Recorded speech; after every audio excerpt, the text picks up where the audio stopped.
Сіздің алдыңыздағы шынымен ақылды адам екенін қалай анықтауға болады? Өте ақылды адамдардың 11 қасиеті.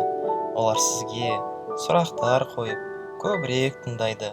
Жауап бергенде олар сенен көбірек сұрайды. Үлкен сөздерді қолдана бастағанда олар түсіндіріп беруін сұрайды.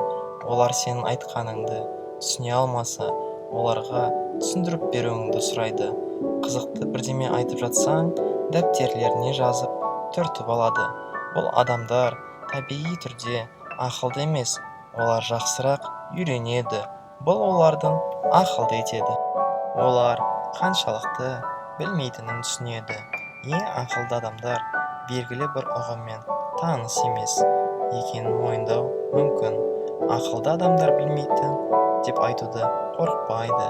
Егер олар білмесе, олар оны үйрене алады.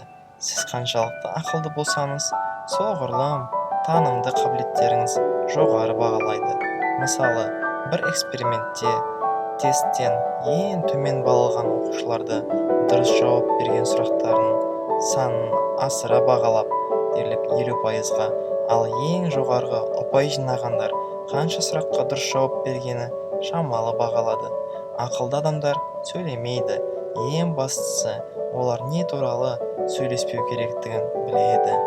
Олар тойымсыз қызығушылық бар. Альберт Эйнштейн: менде ерекше талант жоқ, мен тек құмарлықпен қызығамын деген. Надандардың көпшілігі әрқашан өздерін тамаша екенін дәлелдеумен айналысады. Ақылды адамдар ақыл-ойын көрсетудің орнына олар қабілетіне күмәнданады. Олар үнемі көбірек үйренумен айналысады. Олар шынымен де қызық және қарапайым түрде сұрақтар қояды. Оны маған 5 жасар бала сияқты түсіндіріңіз.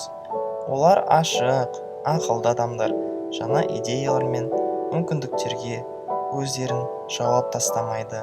Психологтардың айтуынша, ашық ойлы адамдар баламалы көзқарастарды іздейтін және дәлелдерді әділ таразылайтындар. Интеллект тестілерінде жоғары ұпай жинайды.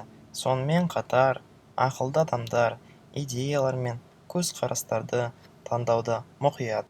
Интеллектуалды ақыл шын мәнінде заттарды номиналды түрде қабылдауды